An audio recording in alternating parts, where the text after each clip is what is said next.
রাজ্যে এখন যেটা দাঁড়িয়ে গেছে, প্রতিদিন কোথাও না কোথাও পুলিশ আক্রান্ত হচ্ছে।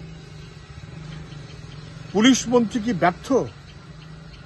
পুলিশ মন্ত্রী কি পুলিশকে এমনভাবে চালাচ্ছেন যেখানে মানুষের পুলিশ ওপরে ভরসার চাইতে পুলিশের সম্পর্কে ধারণাটা ক্রমশ খারাপ হচ্ছে? পুলিশ কি একটা পক্ষীয় হয়ে যাচ্ছে? মানুষের নিরাপত্তার ব্যবস্থা না করে পুলিশ যদি শুধুমাত্র দুষ্কৃতীদের নিরাপত্তায় ব্যস্ত থাকে, তাহলে পুলিশের নিরাপত্তাও বিঘ্নিত হচ্ছে।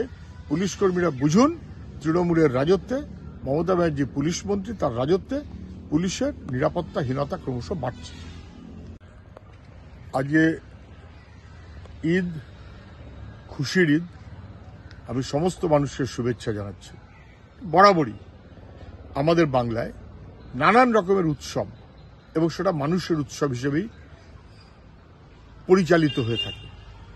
সে শারদোৎসব বলুন, পুজো অনুষ্ঠান বলুন, ঈদের অনুষ্ঠান বলুন, কিন্তু এই সমস্তগুলোকে ঘিরে একটা রাজনীতির কার্যক্রম যেভাবে চলছে, তাতে কেউ ঈদে যাবেন রাজনীতির ভাষণ দেওয়ার জন্য রেড রোডে, বেঠিক। আবার কেউ রামনবমীতে নরেন্দ্র মোদী আর শুভেন্দু অধিকারী ছবি নিয়ে বাজার গরম করবেন, বেঠিক। এরা দুজনে চায় যত বিজেপি বাড়বে, উস্কানি বাড়বে, তত তৃণমূলের সুবিধে, যত তৃণমূল বাড়বে, উস্কানি বাড়বে, তত বিজেপির সুবিধে। এটা কখনো কোনো অনুষ্ঠান উৎসব নয়, এটা রাজনীতির অসভ্যতা।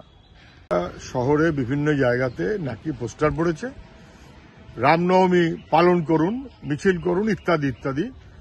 নরেন্দ্র মোদীর ছবি আর শুভেন্দু অধিকারীর ছবি। বাকি নেতারা কোথায় আমি জানি না। নরেন্দ্র মোদী এবং শুভেন্দু অধিকারী মিলিয়ে বাকি তৃণমূলের নেতাদের উজ্জ্ব রেখে অথবা পাশে রেখে পালন করতে চাইছেন রামনবমী। রামনবমী কি একটা মানুষের নিজস্ব উৎসব, নাকি রাজনীতির উৎসব? রামনবমীকে যখন রাজনীতির দৃষ্টিভঙ্গি থেকে পালন করা হয়, তখন পশ্চিমবাংলার মানুষ নিশ্চয়ই বোঝেন যে সেটা আসলে মানুষের মধ্যে বিপদ ঘটাবার জন্য পালন করা হচ্ছে। ওই কারণেই শুভেন্দু এবং নরেন্দ্র মোদীর ছবি রামনবমীতে বড় করে রাখতে হয়। রামের জন্য না, নরেন্দ্র মোদী আর শুভেন্দুর জন্য রামনবমী। দুর্ভাগ্য। ঈদের নামাজে গিয়ে রাজনীতির ভাষণ দিয়েছেন এবং মুসলিম ধর্মের মানুষের কাছে বিশেষ আবেদন রেখেছেন। বিশেষ আবেদনকে রাখতেই হবে, কারণ উনি বুঝে গেছেন যে উনি ধরা পড়ে গেছেন। ক্ষমতায় আসার আগে 10,000 মাদ্রাসার প্রতিশ্রুতি ছিল না, কোথায় গেছে? উনি যা যা বলেছিলেন, বরং এখন মানুষ, আমি হিন্দু মুসলিম নির্বিশেষেই বলছি, তারা বুঝে গেছে যে এ রাজ্যের ভবিষ্যৎটাকে ধ্বংস করছে মমতা ব্যানার্জির সরকার এবং মমতা ব্যানার্জির বাহিনী। এটা নিয়ে কোনো সন্দেহ নেই, কোনো সন্দেহ থাকতে পারে না। জ্যোতিবাবু বলেছিলেন সরকার না চাইলে দাঙ্গা হয় না। উনি বলছেন একটা রাজনৈতিক দল দাঙ্গা করছে, যে রাজনৈতিক দলকে উনি প্রশ্রয় দিয়েছেন, পশ্চিমবাংলায় বাড়তে উনি সাহায্য করেছেন। সেই রাজনৈতিক দলকে বাড়তে সাহায্য করার দায় বা দাঙ্গার দায় মুখ্যমন্ত্রীকে দিতে হবে। সরকার না চাইলে দাঙ্গা হয় না, দায়িত্ব মুখ্যমন্ত্রীর। কি সমাজ মাধ্যমে কি কারা কি লিখেছে আর কারা কোথায় গিয়ে মিটিং করবে, কি ফার্ম বা ফেম কিছু একটা নাম হবে, আমি কোনোদিন নাম শুনিনি, কিন্তু হাবভাব দেখে মনে হচ্ছে একটা কোনো কোম্পানি ভাব, কর্পোরেট ভাব। একই রকমের কথা, একই রকমের ভাষা, একই রকমের পোশাক। কারণ একটা কোম্পানি কেউ হয়তো স্পন্সার করেছেন, তাদের দিয়ে কিছু রাজনীতির কথাবার্তা হয়তো বলাবেন, এবং কিসব কড়াই গন্ডায় কি পুষি ঠুষে নেবেন মতন কে কি বলছেন আমি জানি না। আমি কোনো গুরুত্বই দিচ্ছি না। আমরা তো বরাবর আক্রান্ত, বুদ্ধ পর্যাস থেকে শুরু করে আর পাড়ার আমার সাধারণ কর্মী পর্যন্ত। ফলে সুজন অথবা সেলিম এসব আমরা কেউ ভাবছেই না, গুরুত্বই দিচ্ছি না। কিন্তু এসব কথা যারা বলছেন, তারা যেন বোঝেন যে প্রতিবাদীদের অথবা ছাত্র যুবদের কুকুর ছাগল বলে অসম্মান করাটা আসলে তাদের নিজেদেরই কুরুচির পরিচয়, তাদের নিজেদের অসম্মান। অভিষেক ব্যানার্জি তৃণমূলের বড় নেতা, তিনি কি চাঁদ দেখে কে কি উৎসব পালন করেন তাইতে বেশি আগ্রহী। মানুষ আগ্রহী লেখাপড়া, কাজ, আমাদের ছেলেমেয়েদের ভবিষ্যৎ কি হবে সেটা জানতে। চাঁদ দেখে কে কি উৎসব পালন করেন সেটা তারা নিশ্চয়ই পালন করতে পারেন, এবং পালন করার মতন যোগ্য অভিষেক ব্যানার্জি রাজনীতিতে আসার অনেক আগে থেকেই তারা পালন করেন। ওটার জন্য অভিষেক ব্যানার্জিকে লাগবে না। উনি বলেছেন যে 18 বিজেপি 12 হয়ে গেছে। পুরো কথাটা হচ্ছে তৃণমূলের দায়িত্বে 0 থেকে বিজেপি 18 এমপি হয়েছে, তারপরে 12 হয়েছে। 0 থেকে 12 দায়িত্বটা বিজেপিকে তৃণমূলের। অস্বীকার করতে পারবেন? বিজেপির সহযোগিতা নিয়েই পশ্চিমবাংলায় তৃণমূল সরকার করেছে, তৃণমূলের সহযোগিতা নিয়েই পশ্চিমবাংলায় বিজেপি বাড়ছে, তথ্য তা বলে, এবং এর দায়িত্ব অবশ্যই তৃণমূল কংগ্রেসের।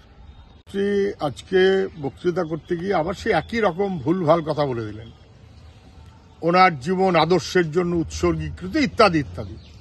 আরে উনি তো বিজেপির সঙ্গে একসাথে সরকার করেছেন, উনি তো বিজেপিকে এ রাজ্যে প্রশ্রয় দিয়েছেন। পশ্চিমবাংলায় তৃণমূলের সরকারের পিছনে বিজেপির ভূমিকা এবং আরএসএস সঙ্গে দেবী দুর্গা বানিয়েছে।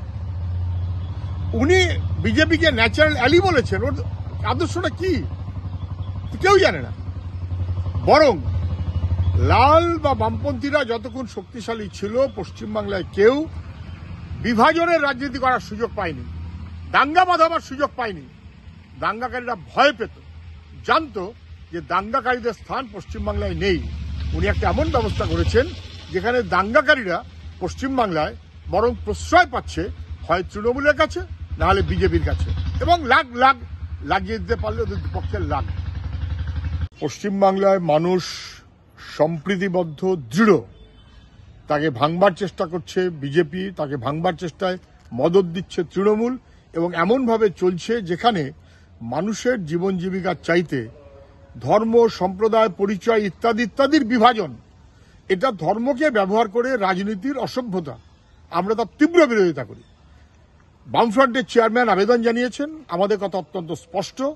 যেভাবে পশ্চিমবাংলায় মানুষ সম্প্রীতিবদ্ধ বরাবর ছিলেন, দাঙ্গাকারীরা কোনোদিন সাহস পায়নি, সেই মনোভাবে মানুষকে সতর্ক এবং সচেতন থাকতে হবে।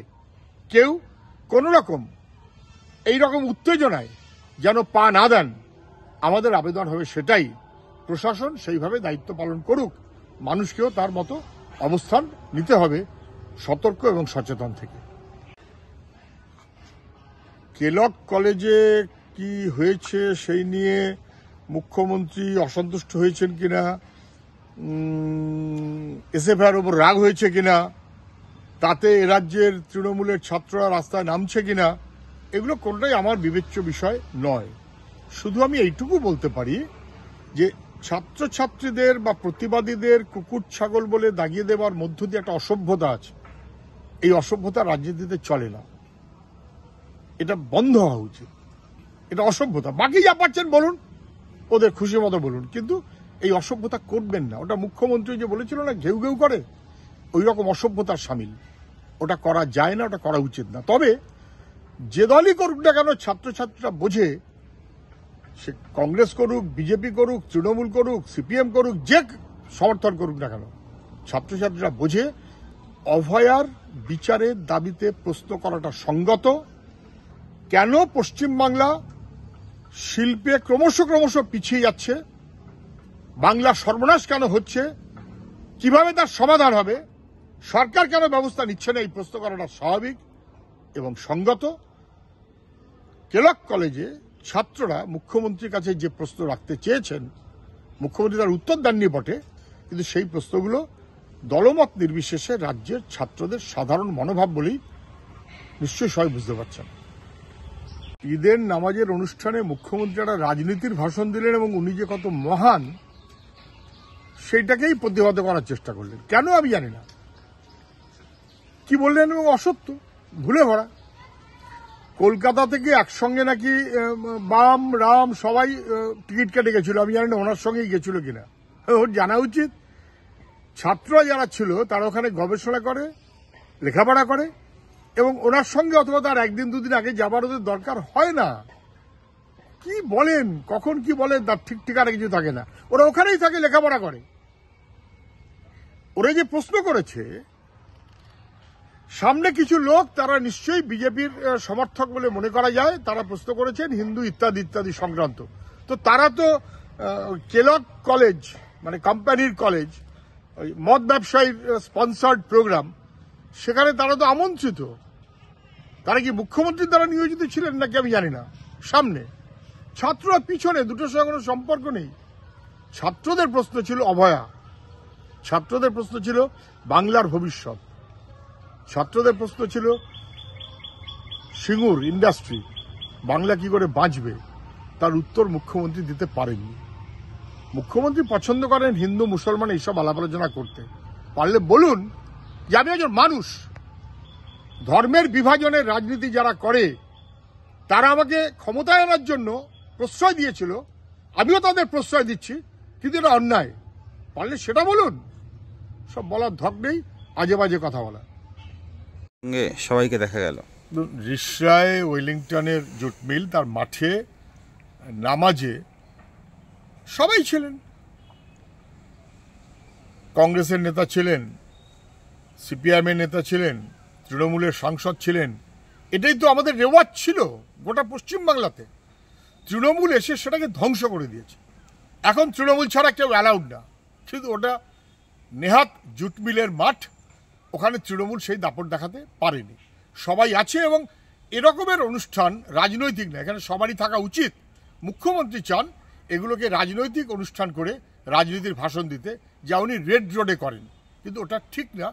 সবাই থাকবেন, শুভেচ্ছা জানাবেন, এটাই তো হবার কথা। সামাজিকভাবে দেখা উচিত, গুরুত্ব দেওয়া উচিত। ঠিক করেছে, ওটা জুট মিলের মাঠ।